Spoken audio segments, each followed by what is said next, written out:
The cul-de-sac erupted with the screech of tires, shattering the serene Saturday afternoon in Willow Creek Estates. A polished black SUV skidded to a halt in front of my driveway. Its driver, Victoria Hargrove, the tyrannical president of our homeowners association, leaping out like a general storming a battlefield. Her heels stabbed the pavement, her clipboard gleamed like a shield, and her eyes burned with righteous fury.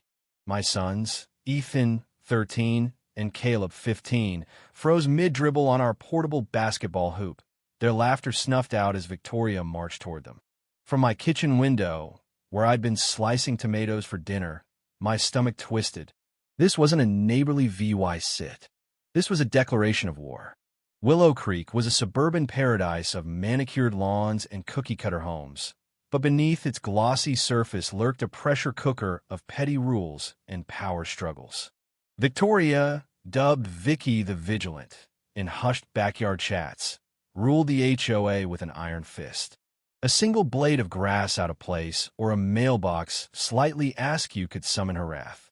I'd moved here after my divorce, hoping to give my boys stability, but stability meant gating Victoria's endless decrees. Our basketball hoop, a birthday gift for Ethan, was a constant target, despite complying with every HOA guideline. That April day, the air was crisp, scented with blooming lilacs. Ethan and Caleb were in the driveway, their sneakers squeaking as they played one-on-one. "You shoot like a grandma, Caleb," Ethan taunted, dodging a block. I smiled, savoring the sound of their joy until Victoria's voice sliced through it like a siren. "Stop this immediately," she barked, her tone sharp enough to scatter sparrows. I wiped my hands on a dish towel and stepped outside, bracing for battle. Victoria stood at the driveway's edge, her blonde bob flawless, her eyes glinting with zeal. "This is a violation of Section 9, Paragraph 3, she declared, jabbing her clipboard toward the hoop. Recreational active VY ties are restricted to common areas. Driveways are not playgrounds. "Good afternoon, Victoria," I said, keeping my voice steady. As a logistics consultant, I'd handled worse egos, but Victoria was a force of nature. "There's no violation. The bylaws, amended last year, allow portable hoops on driveways if stored properly. I can show you the document." Her lips thinned, her face flushing. "That's irrelevant," she snapped. "The noise is unacceptable." I could hear their shouting from my office, where I'm conducting important work. Her voice trembled with fury, and I noticed curtains twitching across the street. Victoria's outbursts were the neighborhood's guilty pleasure. "Boys, head inside for a bit," I said, sensing their unease. Ethan clutched the ball, reluctant, but Caleb nudged him toward the garage. Once they were gone, I faced Victoria. "The noise ordinance starts at 9 p.m. It's 3 o'clock, Victoria. They're kids playing, not causing a riot." "Don't lecture me," she shrieked, her clipboard shaking. "I know the covenant inside out. Your boys are disturbing the peace, and that hoop is an eyesore dragging down property values. I'm issuing a violation." She thrust a pre-filled form at me, my address scrawled in red ink. Beneath it, I glimpsed a stack of similar forms, each targeting another neighbor. Victoria was on a rampage. I didn't take the form. Leaning against the garage, I said, "There's no violation. We're following the rules. If you want changes, propose them at the next board meeting. We're done here." What happened next became neighborhood legend. Victoria's face turned scarlet, her breath hitching. With a primal scream, she hurled her clipboard to the ground, scattering forms across the concrete. "This is outrageous," she bellowed, her voice hitting a pitch that could crack glass. "I won't be disrespected in my neighborhood." "This is our neighborhood," I corrected, my patience fraying. "We all live here, Victoria. You need to." "Don't tell me what to do," she cut in, her finger an inch from my face. The doorbell rang, a timely interruption.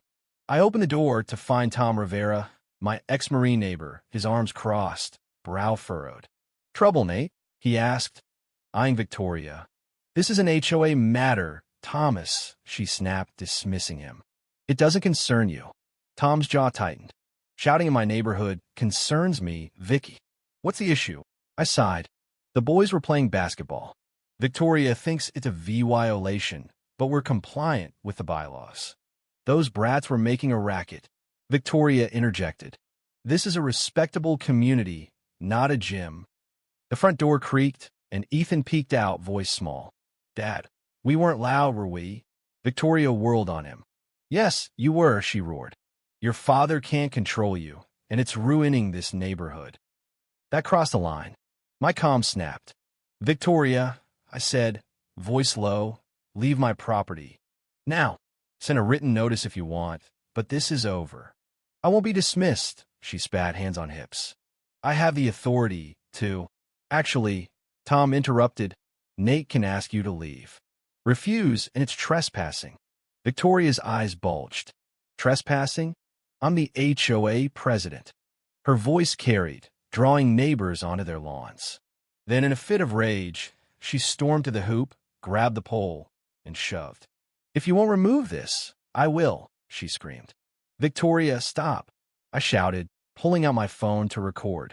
You're damaging my property. I don't care, she shrieked, pushing harder. The sand-filled base resisted, but her fury prevailed. The hoop tipped, the backboard smashing into the concrete with a sickening crack, plexiglass spiderwebbing. The pole landed inches from my car, the clang echoing. Silence followed. Ethan and Caleb stood at the garage, Ethan's eyes glistening, his birthday gift destroyed. Victoria froze, her hands shaking, as if stunned by her own actions. Tom spoke, voice steady. That's criminal damage, Vicky. You're in trouble. Her shock turned to defiance. Violad the rules. I warned him. I have the right. No, I cut in, voice icy. You don't get to destroy property. I'm calling the police. Go ahead, she sneered. I'll tell them how your kids have been terrorizing us. I'll file a counter-complaint. As I dialed 911, Victoria stormed off, shouting, This isn't over. The police arrived in 10 minutes, Officers Patel and Nguyen. They took statements from me, the boys, Tom, and neighbors who'd watched the chaos unfold. At Victoria's house, she refused to open the door, yelling through her doorbell. He threatened me. I was protecting property values. Ma'am, open the door, Patel said. Victoria's response sealed her fate. You work for me, she screamed. My taxes pay you. My cousin's a councilman. I'll have your jobs. The officers exchanged a glance. Unbeknownst to Victoria, Tom's security cameras had captured everything in high definition. Her threats, the hoop's destruction, all of it. Neighbors later shared more. Footage of Victoria measuring grass with a ruler, checking paint swatches against shutters, even uprooting non-compliant flowers. 2 days later, Victoria was arrested, still in her designer athleisure. Her makeup perfect, but her composure gone. Charged with criminal damage, trespassing, and disorderly conduct, she muttered, I'm the HOA president, as she was led to the patrol car. The hearing was swift. Victoria, in a tailored suit, claimed she was safeguarding the community. But the footage played in court told a different story. Neighbors testified about her overreach, from sneaking into yards to harassing kids. Judge Clara Hensley was unimpressed. Your role doesn't justify vandalism or harassment, she said. You've abused your power. Victoria was ordered to pay $2,500 for the hoop, a $1,000 fine, and 100 hours of community service at the neighborhood park she tried to restrict. The HOA board ousted her, citing bylaws on criminal conduct. As the sentence was read, Victoria's facade cracked. This will ruin me, she sobbed, mascara streaking. How can I face anyone? Learn to be a neighbor, MS. Hargrove, Hensley replied, not a tyrant. Willow Creek exhaled. Priya, a kind-hearted accountant, became the new HOA president, promising fairness. The boys got a new hoop, and the bylaws were loosened to allow permanent ones. Ethan and Caleb resumed their games, their laughter healing the cul-de-sac. One night, I found a note under my door. In Victoria's elegant cursive, it read, I'm sorry. I lost sight of what matters. I hope you'll forgive me. She'd moved away, unable to face the neighbor she'd ruled. Caleb shrugged when I showed him the note, already dribbling outside. Ethan, ever hopeful, said, maybe she'll be better now. I didn't know if Victoria could change, but I hoped so. Willow Creek had learned a truth. Rules keep order, but kindness builds a home. And sometimes, the best way to win is to keep playing. If you were the one in this story, how would you react? Would you stand up and fight back, or accept the unreasonable pressure and control from the HOA? Share your thoughts in the comments below. And don't forget to subscribe, like, and share this video with more people. Your small action gives us the motivation to keep bringing you more intense and engaging stories. Thanks for watching, and we'll see you in the next video.